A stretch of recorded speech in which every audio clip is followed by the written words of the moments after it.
Good morning, dear students, and welcome to today's session.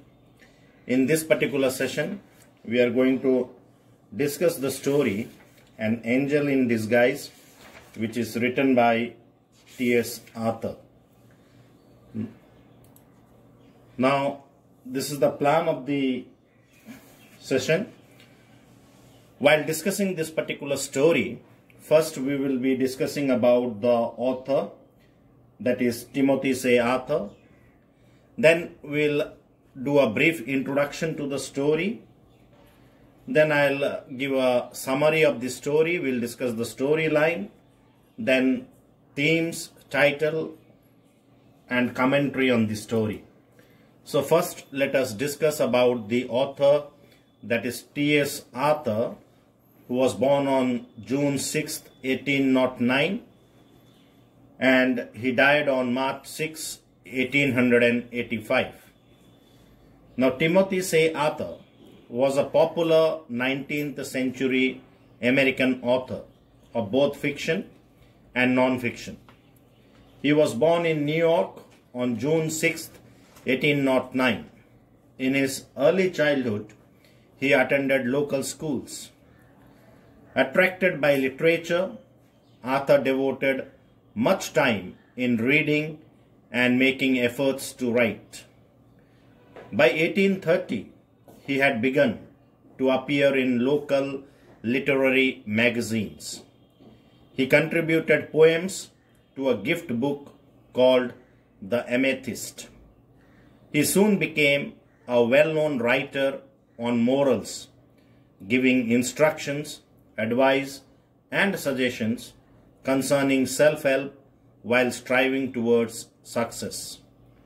Arthur, as a person, contributed greatly to the social and moral fabric of his time.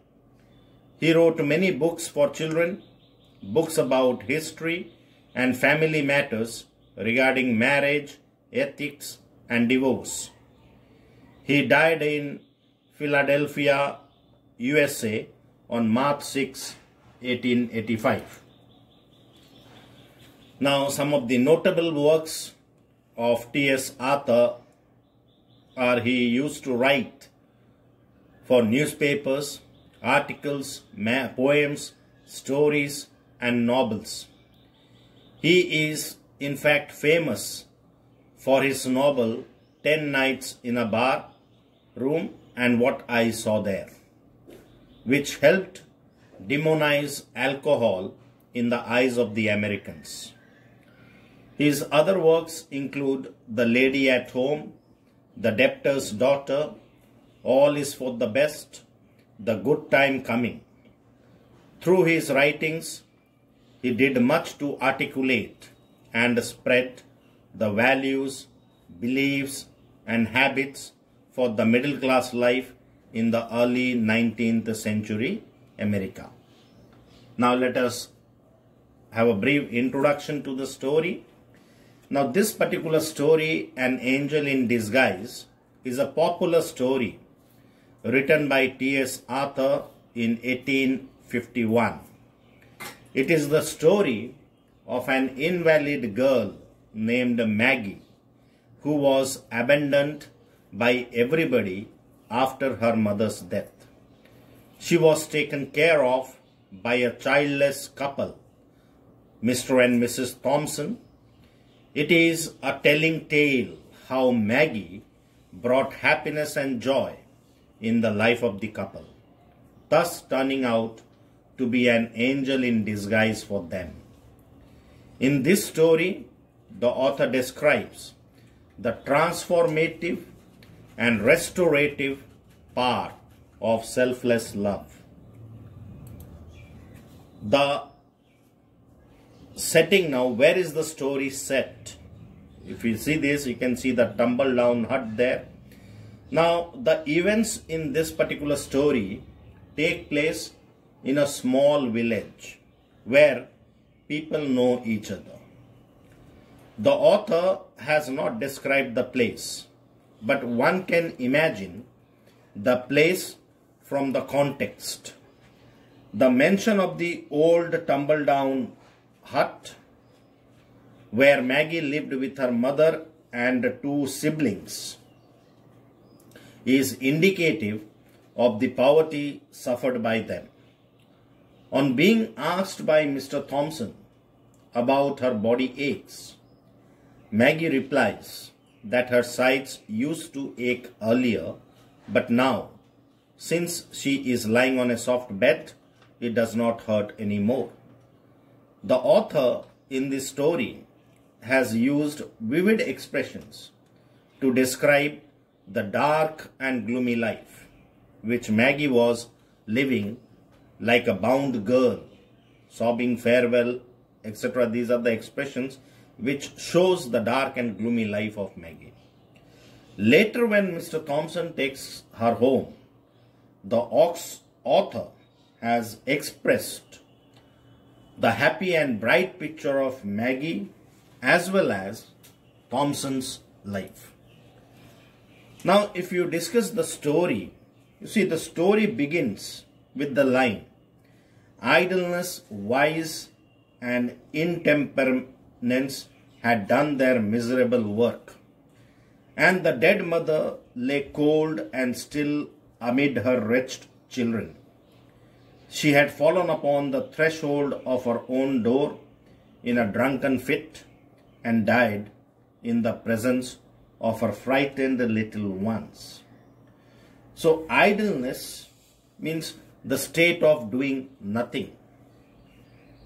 Vice, immoral or wicked behavior, and intemperance means the state of excessive indulgence in alcoholic beverages. So the mother of the three children, who is introduced at the very outset of the story, she was idle, she had nothing to do, and because of having nothing to do, she had also developed the tendency of becoming very wicked in her behavior, and at the same time she was indulged in excessive alcoholic beverages. And all these things, they have done their miserable part. That is what this woman about whom we are talking of, in her state of intoxication, she had fallen upon the threshold of her own door in a drunken fit, and she died there in the presence of her three little children, who were then frightened after the death of their mother. So the poor woman dies of intoxication, leaving behind three children, that is John, Kate, and Maggie. Now this particular woman, since she was wicked, since she was indulged in excessive drinks, she was despised by all the villagers. She was disliked, hated by all the villagers, and she was in a way separated from the village people.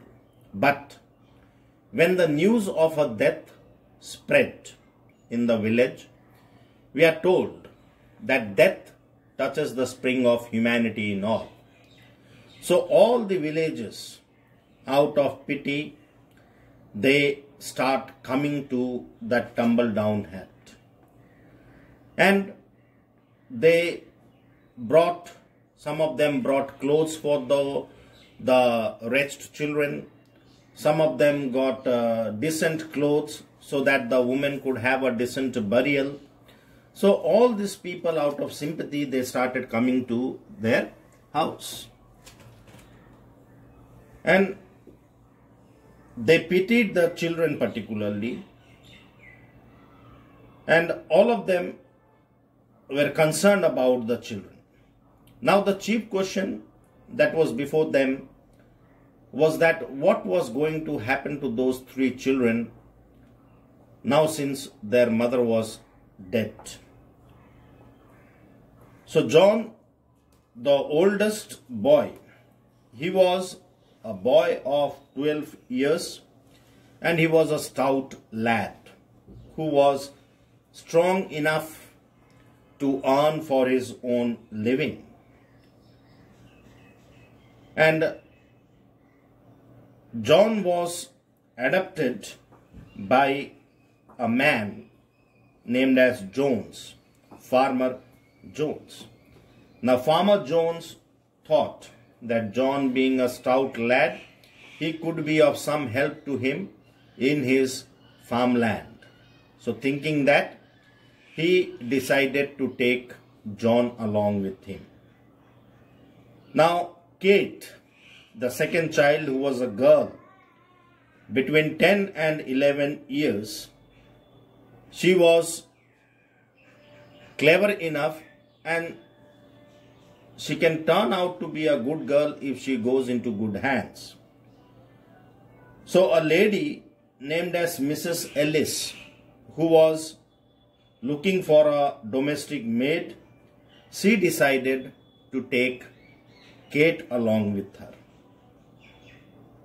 Now, the only child left behind was Maggie, who was an invalid girl, and she had injured her spine 2 years ago when she fell down from the windowsill. And having injured her spine, she was crippled for life, and therefore she was not wanted by anyone. Nobody was willing to take Maggie along with him or her. Now she is left alone behind. Now Maggie's innocent looks attracted everybody, but no one dared to take her in. After a discussion among the villagers, it was decided that Maggie should be sent to the poorhouse, where she would be kept clean, provided with healthy food, and given medical treatment. The next day, after the burial of their mother, John and Kate were taken away by their new families, and poor little Maggie was left alone. When Maggie saw Mr. Joe Thompson, she begged him not to leave her there all alone. Now, Mr. Thompson, being a kind-hearted man who loved the children, wrapped Maggie gently in clean bedclothes and took her home. As Joe held Maggie close to his chest, he formed a bond of affection with her. When Mr. Thompson reached his house, he was confronted by his vinegar-aspect and short-tempered wife, Mrs. Thompson. However, Joe explained to her that he was just letting Maggie stay at their house for the night, and he would talk to the guardians of the poorhouse the next day. And Joe also explained to his wife that how Jesus had rebuked his disciples who did not help the little children, and how he himself took up the children in his arms and blessed them. Though Mrs. Thompson did not answer, she thought that Joe had a soft corner for Maggie. She went to the little chamber where Maggie was and talked to her. Gradually, she developed affection and love for that poor invalid girl. She began to feel motherly affection for her, as she had no children of her own. Days passed, and Mrs. Thompson did not utter a word about sending Maggie to the poorhouse. Finally, Mr. and Mrs. Thompson decided to keep Maggie with them as their own child. This brought love and happiness in the life of the childless couple. They felt as if an angel had come to their house in the form of Maggie and filled their lives with the warmth and sunshine of love. It completely changed their life. This is what the story is all about. Now, this story, with its strong vocabulary, complex sentences, realistic setting and vivid point of views, stresses on the importance of love and care in one's life. How love drives out even the darkest and deepest bitterness out of a person. The story, written in third person point of view of an unknown narrator's perspective. All the characters are really strong, be it the villagers or the kids. They have been given their own firm point of view, be it good or bad. Each character strikes a chord in the heart of the readers with either its downright cruelty or with its kindness and unconditional love. There is no mention of the place, but from the description we can conclude that it's a rural area with a small population, because all the villages seem to know each other quite well. And it's crystal clear that the people are downright narrow-minded. The setting of the events or the story flow is portrayed in a general and realistic way with more than one theme. The main theme is, of course, how love conquers all. But other than this, there are other small but heart-touching topics involved as well, like hazards of drunkenness, compassion, humanity, ill judgment of the society, insecurity felt by kids, and of course, love. The author has shown the reality of our society in a stark light. Its evilness, cruelty, the judgmental eyes, and the reproachfulness towards literally everything. The description could not be more realistic. The word angel in the title of the story refers to the small girl child Maggie, who brings love and joy for the Thompson family, thereby acting as an angel in disguise for them. And at the same time, we can also conclude that Mr. and Mrs. Thompson, they proved to be an angel in disguise for Maggie, because they took complete charge and responsibility of that poor invalid girl who was abandoned by all. Though the story starts with a negative and gloomy scene, towards the end, Maggie's innocence, Thompson's kindness, and Mrs. Thompson's love will obviously make the readers smile. So this is all about the story. Please go through the workbook. You will understand the story in a better way. So thank you for watching and have a great day ahead.